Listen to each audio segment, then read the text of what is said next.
Assalamualaikum warahmatullahi wabarakatuh. Perkenalkan, nama saya Enda Dewi Ayolsari. Saya sebagai moderator di kelompok 3. Materi yang akan disampaikan oleh kelompok 3 adalah ayat jurnal penyesuaian laporan keuangan. Maka dari itu, kami akan menyampaikan sedikit materi. Materi yang pertama akan disampaikan oleh rekan saya. Kepada beliau, saya persilakan. Untuk materi yang pertama adalah penentuan waktu. Tahun kalender dalam akuntansi adalah periode waktu yang dimulai pada tanggal 1 Januari dan berakhir pada tanggal 31 Desember. Berdasarkan kalender Gregorian, tahun kalender merupakan salah satu jenis periode akuntansi, yaitu jangka waktu yang digunakan untuk melakukan, meringkas, dan menganalisis fungsi akuntansi. Selain tahun kalender, perusahaan juga dapat menggunakan tahun fiskal sebagai periode akuntansi. Tahun fiskal adalah periode waktu selama 12 bulan yang dipilih oleh perusahaan untuk mengatur dan melaporkan keuangan mereka. Dan materi yang selanjutnya adalah metode pencatatan. Metode akuntansi berbasis cash atau cash basis. Akuntansi cash basis adalah metode akuntansi yang berbasis dasar tunai, yaitu pencatatan pendapatan perusahaan Anda dilakukan saat pembayaran tiba. Pengeluaran bisnis perusahaan akan dicatat saat mereka dibayar. Metode akuntansi cash ini dapat disebut sebagai metode dasar tunai. Metode yang selanjutnya adalah metode akrual. Merupakan metode pencatatan dalam akuntansi keuangan yang memungkinkan perusahaan untuk dapat mencatat pemasukan sebelum menerima pembayaran. Dalam konsep akuntansi ini, pendapatan dicatat saat terjadinya peristiwa, transaksi atau penerimaan piutang, sehingga dicatat sebelum mendapatkan uang dari pelanggan. Perkenalkan, nama saya Cila Alexandra. Di sini saya akan membahas terkait pengertian pengakuan pendapatan dan beban. Yang pertama ada pengakuan pendapatan. Jadi pengakuan pendapatan adalah proses di mana perusahaan mencatat uang yang dihasilkan dari penjualan barang atau jasa. Nah, pendapatan ini dicatat saat yang pertama barang sudah dikirim atau jasa sudah diberikan. Yang kedua ada kepastian bahwa pelanggan akan membayar. Setelah itu yang kedua ada pengertian pengakuan beban. Nah, pengakuan beban adalah proses di mana perusahaan mencatat biaya yang dikeluarkan untuk menjalankan bisnis. Beban akan dicatat saat yang pertama biaya tersebut terjadi, bukan saat dibayar. Yang kedua, beban yang dikeluarkan berkaitan dengan pendapatan yang dihasilkan pada periode yang sama. Setelah itu yang keempat ada ayat jurnal penyesuaian. Nah, ayat jurnal penyesuaian adalah ayat jurnal yang dibuat pada akhir periode akuntansi untuk menyesuaikan saldo akun agar mencerminkan kondisi sebenarnya pada akhir periode tersebut. Nah, tujuan dari jurnal penyesuaian adalah agar laporan keuangan mencerminkan nilai aset, kewajiban, pendapatan, dan beban yang sebenarnya sesuai prinsip akuntansi akrual. Selanjutnya ada jenis-jenis ayat jurnal penyesuaian yang akan dijelaskan oleh rekan saya. Terima kasih dan saya akan kembalikan ke moderator. Saya Nizar Febriana ingin membacakan materi ayat jurnal penyesuaian. Ayat jurnal penyesuaian adalah ayat jurnal yang dibuat pada akhir periode akuntansi untuk menyesuaikan saldo akun agar mencerminkan kondisi sebenarnya pada akhir periode tersebut. Tujuan dari jurnal penyesuaian adalah agar laporan keuangan mencerminkan nilai aset, kewajiban, pendapatan, dan beban yang sebenarnya sesuai prinsip akuntansi akrual. Berikut adalah jenis-jenis ayat jurnal penyesuaian. Pendapatan diterima di muka. Contoh soal. Perusahaan menerima pendapatan sewa untuk 2 tahun sebesar Rp6.000.000 dan diterima 31 Mei 2020. Lalu perhitungan biaya yang telah terpakai sampai 31 Desember 2020 sudah terhitung 7 bulan. Perhitungan sebagai berikut. Rp6.000.000 dibagi 24 bulan sama dengan Rp250.000 kali 7 bulan sama dengan Rp1.750.000. Maka pencatatan ayat jurnal penyesuaian sebagai berikut. Beban diterima di muka. Contoh soal, perusahaan membayar premi asuransi di muka sebesar Rp2.400.000 pada periode 10 Maret 2020 sampai 10 Maret 2021. Saat ayat jurnal penyesuaian dibuat pada bulan Desember 2021, asuransi yang dibayarkan dengan perhitungan Rp2.400.000 dibagi 12 sama dengan Rp200.000 per bulan. Pembayaran pada bulan Desember seharga Rp1.800.000 kurung buka Rp200.000 kali 9 kurung tutup. Maka ayat jurnal penyesuaian sebagai berikut. Penyusulan aktiva tetap. Contoh, perusahaan memiliki kendaraan kantor seharga Rp150 juta dengan usia 10 tahun dan tidak terdapat nilai sisa kurung buka nilai residu kurung tutup pada akhir waktu ekonomis, maka penyusutan kendaraan terjadi sebesar 10% setiap tahun. Penyusutan tahunan sama dengan 1/10 kali Rp150 juta sama dengan Rp15 juta. Piutang usaha. Contoh soal, terdapat piutang usaha sebesar Rp1.200.000 dan diperkirakan 10% dari piutang tersebut tidak bisa ditagih perusahaan, dikatakan mengalami kerugian piutang.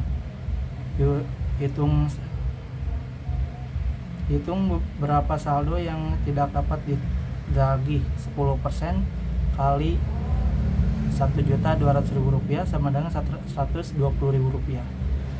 Beban yang wajib dibayarkan. Contoh soal, perusahaan mempunyai beban yang masih harus dibayarkan, yaitu gaji karyawan. Misal perusahaan harus membayarkan gaji karyawan pada bulan Maret yang akan dibayarkan di bulan berikutnya, yaitu 1 April sebesar Rp5 juta. Pendapatan wajib diterima yang harus diterima. Contoh soal, sebuah pekerjaan senilai Rp600.000 telah selesai dimanapun jumlah ini belum masuk di neraca saldo dan menjadi piutang pendapatan perusahaan. Sekian, terima kasih. Sebelum lanjut ke materi selanjutnya, saya ingin memperkenalkan diri terlebih dahulu. Nama saya Siva Kuratua Ayun. Di sini saya akan menjelaskan mengenai ayat jurnal penyesuaian untuk deferral dan akrual. Oke, jurnal penyesuaian untuk akun deferral atau biasa disebut dengan biaya yang ditangguhkan. Dibuat untuk mengalokasikan pendapatan atau beban yang telah diterima atau dibayarkan sebelumnya tetapi belum diakui dalam periode akuntansi yang benar. Nah, dalam akuntansi, deferral bisa berupa pendapatan atau beban yang ditangguhkan. Nah, di sini ada contohnya. Perusahaan membayar biaya sewa untuk 1 tahun sebesar 12 juta di awal tahun. Dalam laporan keuangan, beban sewa ini perlu diakui per bulannya sebesar 1 juta. Maka, jurnal penyesuaian yang dilakukan setiap bulan untuk mengakui beban tersebut adalah seperti kolom yang di sini. Jadi ini termaksudnya beban yang ditangguhkan ya, karena ini beban sewa gitu. Nah, karena per bulannya itu 1 juta, maka ditulis di jurnal penyesuaian yaitu beban sewa ditaruh di debit sebesar 1 juta dan beban dibayar di muka ditaruh di kredit sebesar 1 juta. Oke. Kemudian lanjut untuk akrual. Akrual ini untuk mengakui pendapatan atau beban yang telah terjadi tetapi belum dicatat karena pembayaran atau penerimaan kas belum dilakukan. Dalam akuntansi, akrual bisa berupa pendapatan atau beban yang masih harus diterima atau dibayar gitu. Sini ada contohnya juga, perusahaan memiliki gaji karyawan sebesar 5 juta yang masih harus dibayar pada akhir periode. Berarti ini harus jenis akrual yang harus dibayar gitu ya, bukan diterima. Lanjut, maka jurnal penyesuaian dilakukan untuk mencatat beban gaji yang masih harus dibayar. Nah, contohnya seperti ini untuk menulis di jurnal penyesuaiannya ya. Ada akun beban gaji ditaruh di debit sebesar 5 juta. Kemudian ada utang gaji ditaruh di kredit sebesar 5 juta gitu. Assalamualaikum warahmatullahi wabarakatuh. Perkenalkan, nama saya Endah Dewi Yulsari dari Fakultas Ekonomi dan Bisnis, Prodi Akuntansi Universitas Pelita Bangsa. Baik, materi yang akan saya sampaikan adalah neraca saldo setelah penyesuaian atau NJP. Sebelumnya, apa itu neraca saldo setelah penyesuaian? Jadi, neraca saldo setelah penyesuaian adalah rincian saldo akun buku besar yang dibuat setelah semua transaksi disesuaikan pada akhir periode akuntansi. Neraca saldo setelah penyesuaian juga sering dikenal sebagai adjusted trial balance. Neraca saldo ini merupakan bagian paling penting dalam penyusunan laporan keuangan yang akurat dan juga informatif. Lalu apa tujuan penyusunan neraca saldo setelah penyesuaian itu? Tujuannya adalah yang pertama, memperbaiki dan mengoreksi kesalahan akuntansi atau kesalahan pencatatan sebelumnya. Yang kedua, memastikan benar-benar bahwa total debit dan juga kredit bernilai yang sama besar atau balance antara debit dan juga kredit, seperti itu. Terus yang ketiga, membuat laporan keuangan entitas sesuai dengan persyaratan kerangka akuntansi. Penyesuaian yang biasanya dilakukan pada neraca saldo biasanya itu ada biaya prabayar, biaya yang masih harus dibayar, biaya non tunai seperti penyusutan, seperti itu. Terus lalu tadi kan pengertian neraca saldo setelah penyesuaian ya. Terus apa sih perbedaan antara neraca saldo dan juga neraca saldo setelah penyesuaian? Terdapat di jumlah saldo yang dihasilkan setelah penyesuaian akuntansi itu setelah dilakukan. Terus entry atau jurnal penyesuaian meliputi akun-akun yang bersifat akrual. Contohnya seperti pendapatan yang diperoleh oleh biaya akrual yang dikeluarkan tetapi belum dicatat, seperti itu. Lalu ada biaya atau liabilitas yang masih atau harus dibayar, seringkali melibatkan akun seperti upah, utilitas, perbaikan, dan pemeliharaan, komisi, bunga, dan juga yang lain-lainnya. Lalu entry penyesuaian juga mencakup penyusutan dan juga penangguhan atau penyesuaian pembayaran di muka. Terus contohnya seperti angsuran dibayar di muka, pendapatan yang diterima di muka, terus ada pelunasan dari pelanggan, dan lain-lain. Terus tujuan dari adanya penyesuaian ini memperbaiki dan mengoreksi kesalahan akuntansi. Jadi adanya ini kan kita tidak tahu kalau misalnya ada kesalahan seperti human error, karena kesalahan pencatatan tersebut ditulis tangan kayak gitu. Nah, itu neraca saldo setelah penyesuaian dapat diperbaiki oleh neraca saldo setelah penyesuaian akuntansi di luar permasalahan yang disebutkan sebelumnya, yang disebutkan tadi. Namun, laporan ini tidak akan mendeteksi contoh kesalahan dari human error, seperti transaksi yang seharusnya diposting namun ternyata tidak diposting, entah karena lupa atau memang ada kesalahan. Terus ketika jumlah saldo dari neraca saldo tidak seimbang, akuntan akan mencoba mencari dan memperbaiki kesalahan di akun terkait dengan secepat mungkin, dengan segera. Tapi kalau misalnya kesalahannya tidak jelas terus tidak mudah ditemukan, biasanya akuntan akan membuat jurnal penyesuaian sementara untuk akun tertentu. Hal ini akan mengembalikan saldo kredit dan juga debit ke angka yang seimbang untuk sementara waktu, seperti itu. Kemudian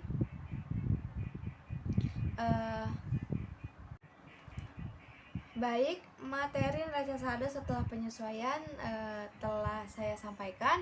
Materi selanjutnya akan disampaikan oleh teman saya, yaitu bagaimana cara membuat jurnal penyesuaian neraca saldo setelah penyesuaian, seperti itu. Jadi aku Nadia, aku mau nambahin materi tentang adjusting journal entry, atau biasa kita sebut jurnal penyesuaian atau jurnal penyesuaian.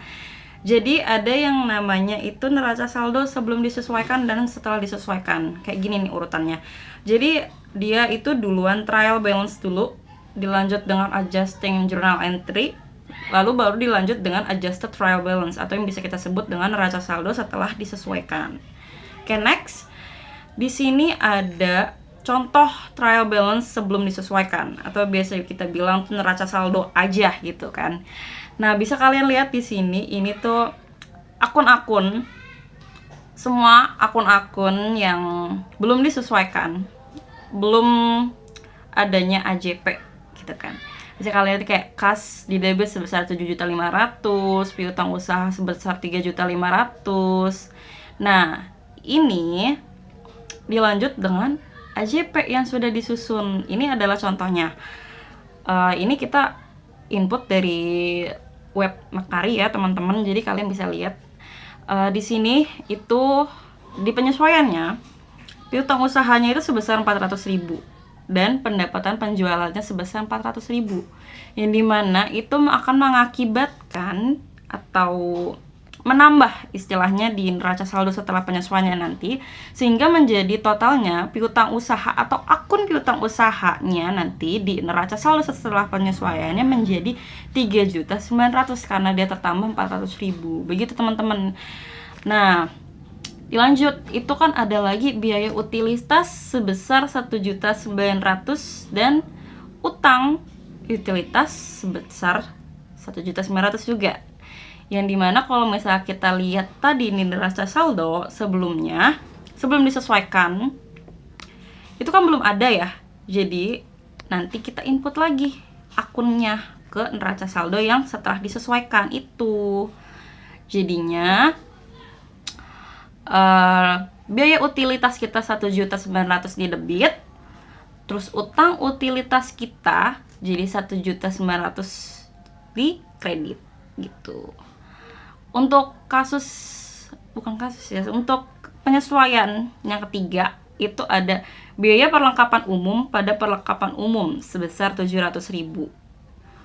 Nah, itu nanti kita sesuaikan lagi di neraca saldo setelah penyesuaian gitu teman-teman. Oke, jadi di sini aku mau ngejelasin tentang laporan keuangan dimulai dengan profit and loss. Dari namanya sendiri pun kita udah tahu profit and loss, berarti yang dimana keuntungan dan kerugian. Atau yang bisa kita lebih sering sebut itu laba rugi. Nah, ini apa sih laba rugi? Kenapa sih kita harus pakai laba rugi di dalam suatu perusahaan, di dalam akuntansi?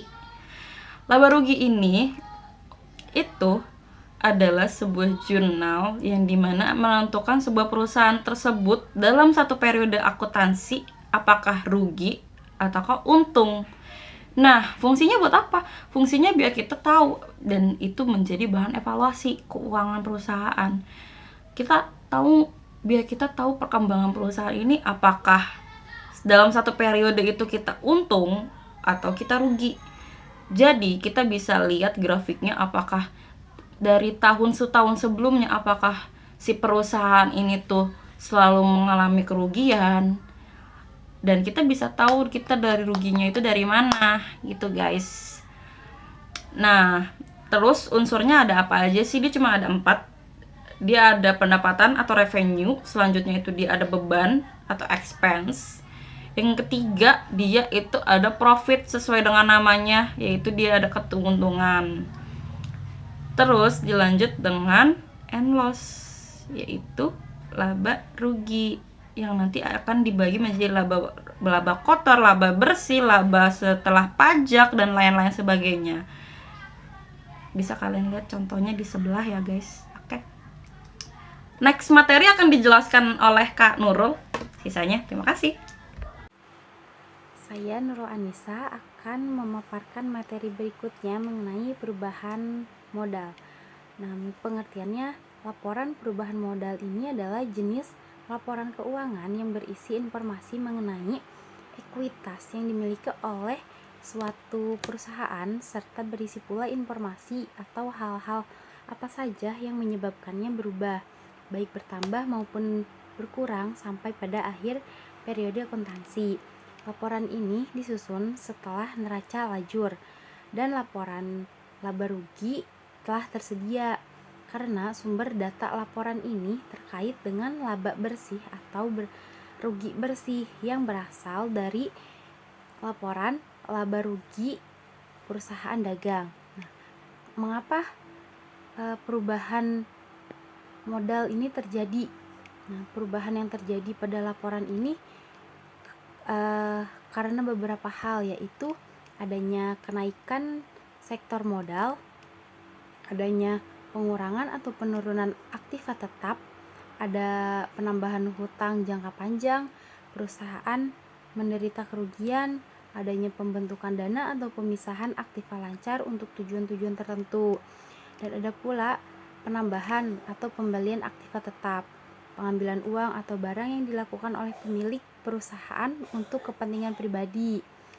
Nah, ada beberapa hal juga yang terdapat di dalam laporan perubahan modal ini atau ekuitas, yaitu modal awal, modal investasi pemilik, perolehan laba atau rugi, pengambilan pribadi, modal akhir, laba bersih yang terkandung pada laporan perubahan modal harus sama dengan jumlah laba bersih yang dapat pada laporan laba atau rugi.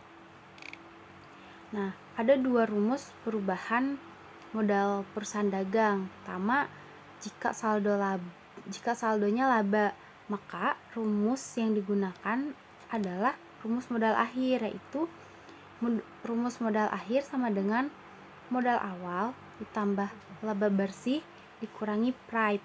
Nah, seperti contoh pada di layar.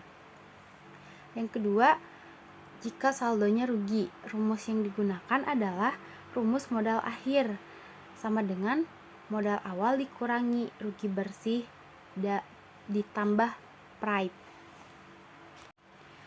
Materi selanjutnya balance sheet atau neraca keuangan. Ini adalah bagian dalam laporan finansial dalam akuntansi yang mencatat informasi terkait aset, kewajiban pembayaran pada pihak terkait dalam operasional perusahaan, dan modal pada waktu tertentu.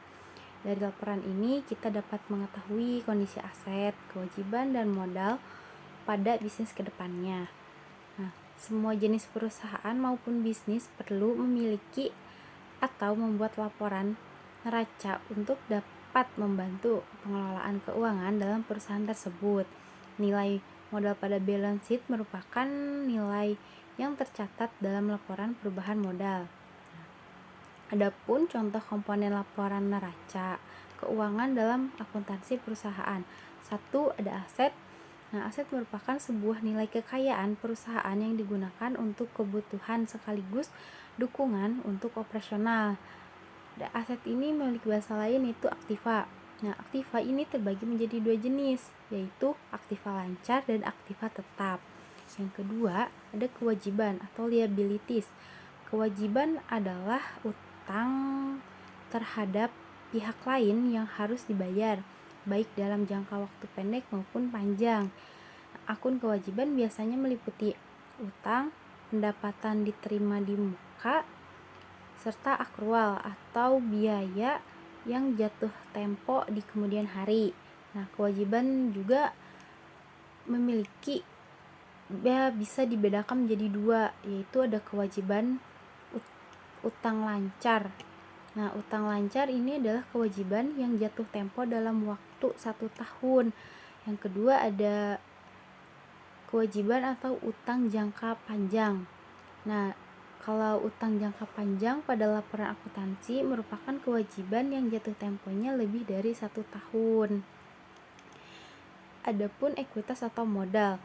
Ekuitas merupakan sebuah elemen dalam laporan neraca keuangan di mana ekuitas ini dapat mencerminkan kepemilikan perusahaan. Ekuitas ini juga terbagi menjadi 2. Pertama ada saham disetor. Saham disetor ini adalah jumlah kas yang disetorkan oleh pemegang saham ke perusahaan.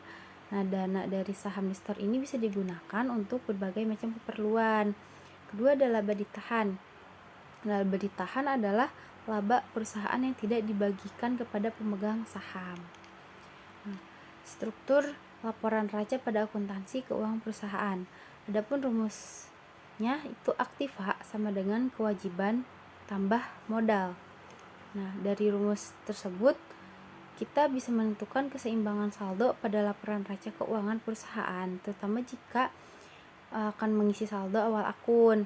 Nah, rumus keseimbangan ini adalah hal utama dalam penyusunan laporan neraca keuangan. Nah, kita harus memastikan bahwa ada hubungan timbal balik yang menunjukkan keseimbangan antara harta dengan kewajiban dan modal. Selanjutnya ada cash flow statement. Ini adalah suatu laporan arus kas yang di dalamnya terdapat pemasukan dan pengeluaran perusahaan dalam periode tertentu. Nah, setiap kegiatan sebuah perusahaan akan masuk ke dalam cash flow. Oleh sebab itu, laporan cash flow termasuk salah satu jenis laporan keuangan perusahaan yang dapat memperlihatkan informasi tentang arus kas masuk dan arus kas keluar yang dimiliki oleh sebuah perusahaan dengan lancar. Nah, dalam laporan cash flow, hasil laporan arus kas ini bisa positif dan negatif. Nah, arus kas positif adalah arus kas yang menunjukkan bahwa uang yang masuk sebuah perusahaan lebih banyak daripada uang yang keluar. Sedangkan arus kas negatif itu adalah arus kas yang menunjukkan bahwa uang keluar dari sebuah perusahaan lebih banyak daripada uang yang masuk. Nah, cash flow atau arus kas ini dibagi menjadi 2 jenis aliran, yaitu aliran yang masuk ke dalam laporan dan aliran uang yang keluar. Nah, aliran uang yang masuk itu disebut dengan cash inflow. Contohnya seperti penagihan hutang, penjualan barang atau jasa, pemasukan pendapatan lain dan sewa. Nah, aliran uang yang keluar itu disebut dengan cash outflow. Nah, contohnya ada pembelian aktiva tetap, pengeluaran biaya, gaji karyawan, pengeluaran bahan baku, pembayaran pajak dan sewa. Nah, setelah ada aliran cash flow, ada juga jenis aktivitas cash flow. Nah, yang pertama itu ada aktivitas operasi, yang kedua aktivitas investasi, ketiga aktivitas pendanaan. Nah, dalam menyusun cash flow sebenarnya ada 2 jenis metode. Yang pertama ada metode langsung dan metode tidak langsung. Nah, metode langsung ini merupakan metode yang digunakan untuk mencatat cash flow dengan cara mengelompokkan setiap aktivitas operasi yang kemudian dibagi menjadi beberapa kategori.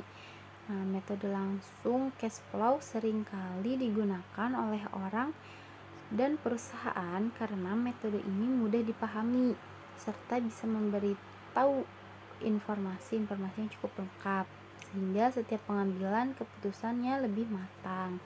Adapun cara membuat cash flow dengan metode langsung ini ada